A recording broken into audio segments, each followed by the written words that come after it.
الحمد لله الذي أنزل على عبده الكتاب ولم يجعل له عوجا قيما لينذر بأسا شديدا من لدنه ويبشر المؤمنين الذين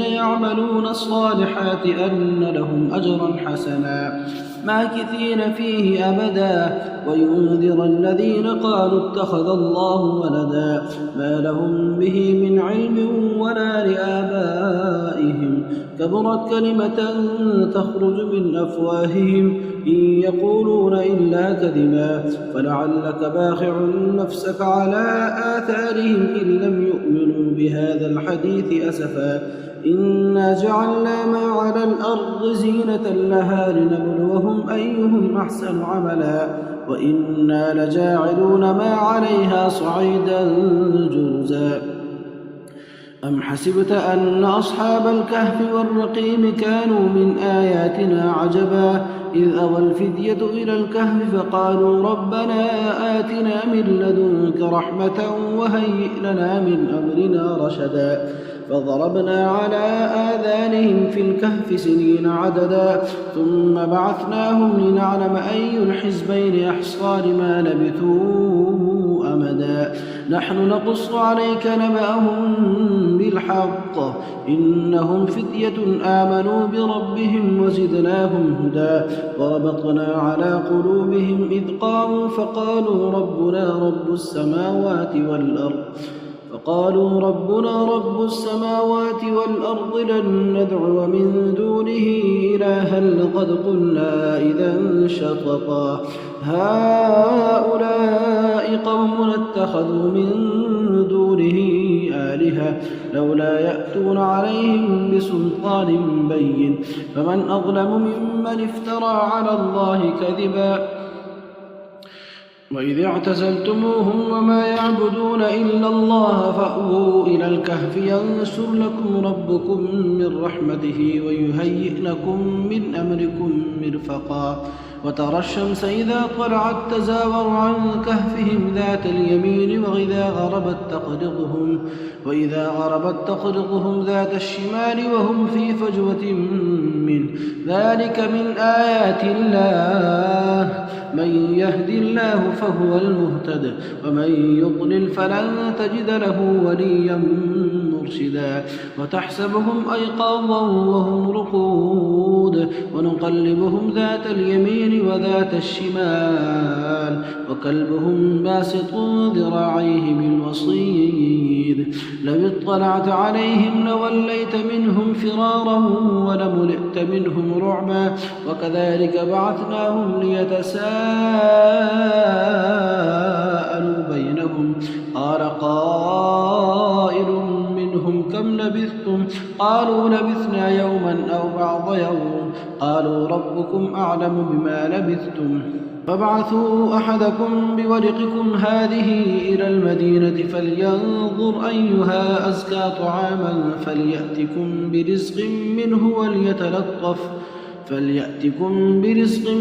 وليتلطف ولا يشعرن بكم أحدا إنهم إن يظهروا عليكم يرجموكم أو يعيدوكم في ملتهم ولن تفلحوا إذا أبدا وكذلك أعثرنا عليهم ليعلموا أن وعد الله حق وأن الساعة لا ريب فيها إذ يتنازعون بينهم أمرهم فقالوا بنوا عليهم بنيانا ربهم أعلم بهم قال الذين غلبوا على أمرهم لنتخذن عليهم مسجدا سيقولون 3 رابعهم كلبهم ويقولون 5 سادسهم كلبهم رجما بالغيب ويقولون 7 وثامنهم كلبهم قل ربي أعلم بعدتهم ما يعلمهم إلا قليل فلا تمار فيهم إلا مراء ظاهرا ولا تستفت فيهم منهم أحدا ولا تقولن لشيء إني فاعل ذلك غدا إلا أن يشاء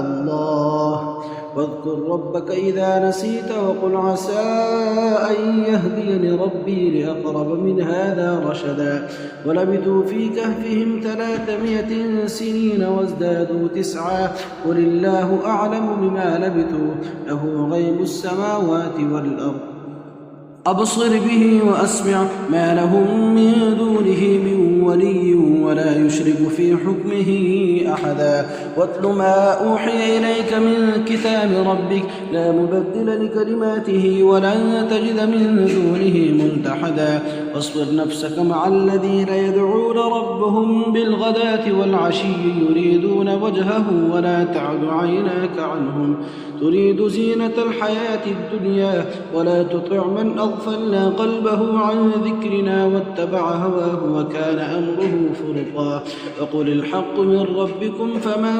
شاء فليؤمن ومن شاء فليكفر إنا أعتدنا للظالمين نارا أحاط بهم سرادقها وإن يستغيثوا يغاثوا بماء كالمهل يشبي الوجوه بئس الشراب وساءت مرتفقا إن الذين آمنوا وعملوا الصالحات إنا لا نضيع أجر من أحسن عملا أولئك لهم جنات عدن تجري من تحتهم الأنهار يحلون فيها من أساور من ذهب ويلبسون ثيابا خضرا من سندس واستبرق متكئين فيها على الأرائك نعم الثواب وحسنت مرتفقا واضرب لهم مثل الرجلين جعلنا لأحدهما جنتين من أعناب وحففناهما بنخل وجعلنا بينهما زرعا كلتا الجنتين آتت أكلها ولم تظلم منه شيئا وفجرنا خلالهما نهرا وكان له ثمر فقال لصاحبه وهو يحاوره أنا أكثر منك مالا وأعز نفرا ودخل جنته وهو ظالم لنفسه قال ما أظن أن تبيد هذه أبدا وما أظن الساعة قائمة ولئن رددت إلى ربي لأجدن خيرا منها منقلبا قال له صاحبه وهو يحاوره أكفرت بالذي خلقك من تراب ثم من نطفة ثم سواك رجلا لكن هو الله ربي ولا أشرك بربي أحدا ولولا إذ دخلت جنتك قلت ما شاء الله لا قوة إلا بالله إن ترني أنا أقل منك مالا وولدا فعسى ربي أن يؤتيني خيرا من جنتك ويرسل عليها حسبانا من السماء فتصبح صعيدا زلقا أو يصبح ماؤها غورا فلن تستطيع له طلبا أحيط بثمره فأصبح يقلب كفيه على ما أنفق فيها وهي خاوية على عروشها ويقول يا ليتني لم أشرك بربي أحدا ولم تكن له فئة ينصرونه من دون الله وما كان منتصرا هنالك الولاية لله الحق هو خير ثوابا وخير عقبا واضرب لهم مثل الحياة الدنيا كماء أنزلناه من السماء فاختلط به نبات الأرض فأصبح هشيما تذروه الرياح وكان الله على كل شيء مقتدرا المال والبنون زينة الحياة الدنيا والباقيات الصالحات خير عند ربك ثوابا وخير أملا ويوم نسير الجبال وترى الأرض بارزة وحشرناهم فلم نغادر منهم أحدا وعرضوا على ربك صفا لقد جئتمونا كما خلقناكم أول مرة بل زعمتم أن لن نجعل لكم موعدا ووضع الكتاب فترى المجرمين مشفقين مما فيه ويقولون يا ويلتنا ما لهذا الكتاب ويقولون يا ويلتنا ما لهذا الكتاب لا يغادر صغيرة ولا كبيرة إلا أحصاها ووجدوا ما عملوا حاضرا ولا يظلم ربك أحدا. وإذ قلنا للملائكة اسجدوا لآدم فسجدوا إلا إبليس كان من الجن ففسق عن أمر ربه أفتتخذونه وذريته أولياء من دوني وهم لكم عدو بئس للظالمين بدلا. ما أشهدتهم خلق السماوات والأرض ولا خلق أنفسهم وما كنت متخذ المضلين عضدا.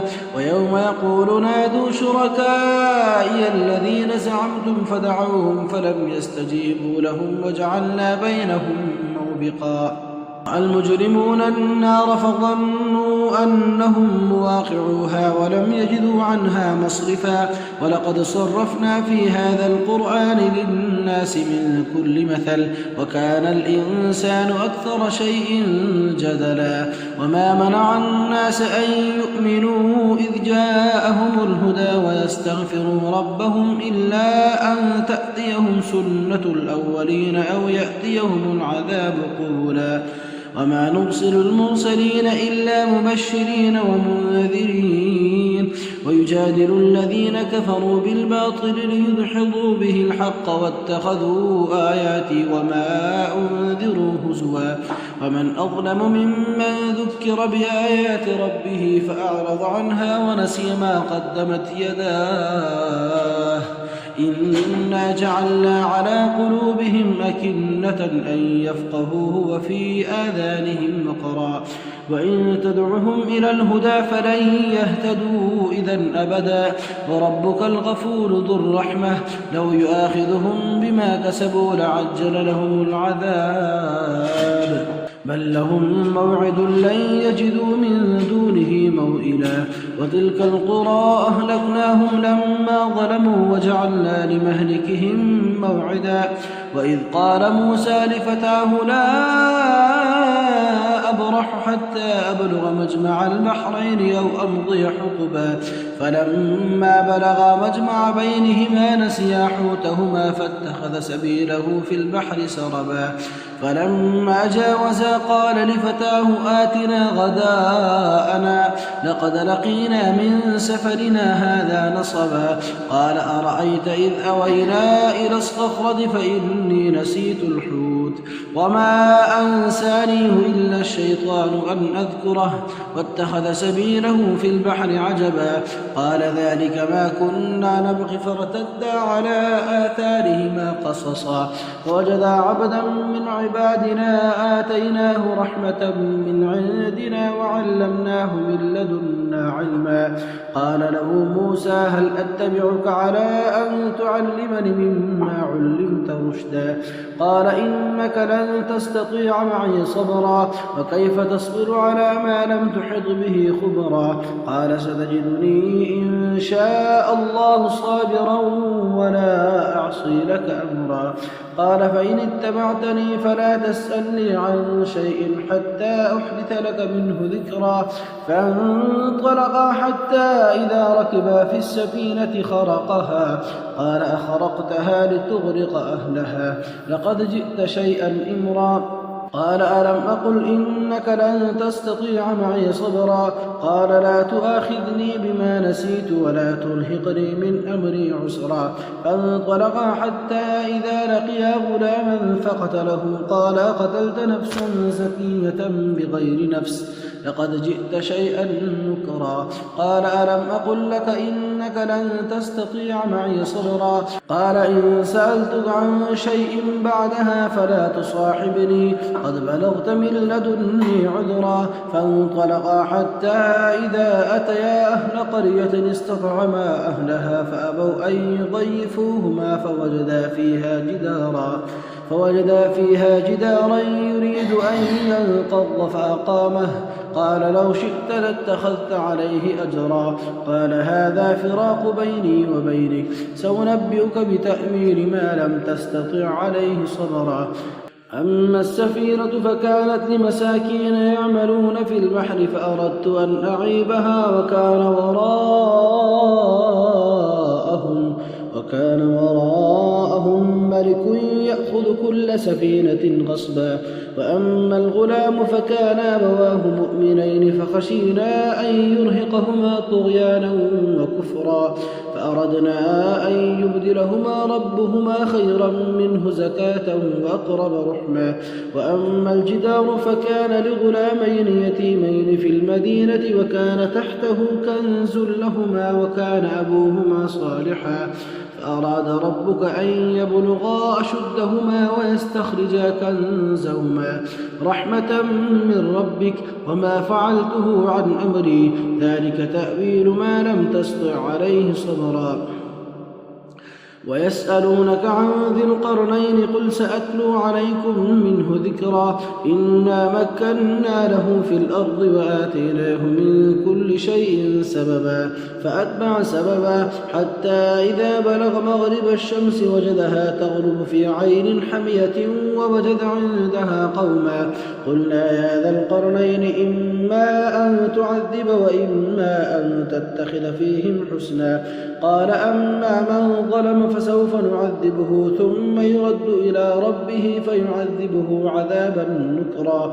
وأما من آمن وعمل صالحا فله جزاء الحسنى وسنقول له من أمرنا يسرا. ثم أتبع سببا حتى إذا بلغ مطلع الشمس وجدها تطلع على قوم لم نجعل لهم من دونها سترا كذلك وقد أحطنا بما لديه خبرا. ثم أتبع سببا حتى إذا بلغ بين السدين وجد من دونهما قوما لا يكادون يفقهون قولا قالوا يا ذا القرنين إن يأجوج ومأجوج مفسدون في الأرض فهل نجعل لك خرجا على أن تجعل بيننا وبينهم سدا. قال ما مكنني فيه ربي خير فأعينوني بقوة أجعل بينكم وبينهم ردما. آتوني زبر الحديد حتى إذا ساوى بين الصدفين قال انفخوا حتى إذا جعله نارا قال آتوني أفرغ عليه قطرا فما استطاعوا أن يظهروه وما استطاعوا له نقبا. قال هذا رحمة من ربي فإذا جاء وعد ربي جعله دكا وكان وعد ربي حقا. وتركنا بعضهم يومئذ يموج في بعض ونفخ في الصور فجمعناهم جمعا وعرضنا جهنم يومئذ للكافرين عرضا. الذين كانت أعينهم في غطاء عن ذكري وكانوا لا يستطيعون سمعا. أفحسب الذين كفروا أن يتخذوا عبادي من دوني أولياء إنا أعتدنا جهنم للكافرين نزلا. قل هل ننبئكم بالأخسرين أعمالا الذين ضل سعيهم في الحياة الدنيا وهم يحسبون أنهم يحسنون صنعا. أولئك الذين كفروا بآيات ربهم ولقائه فحبطت أعمالهم فلا نقيم لهم يوم القيامة وزنا.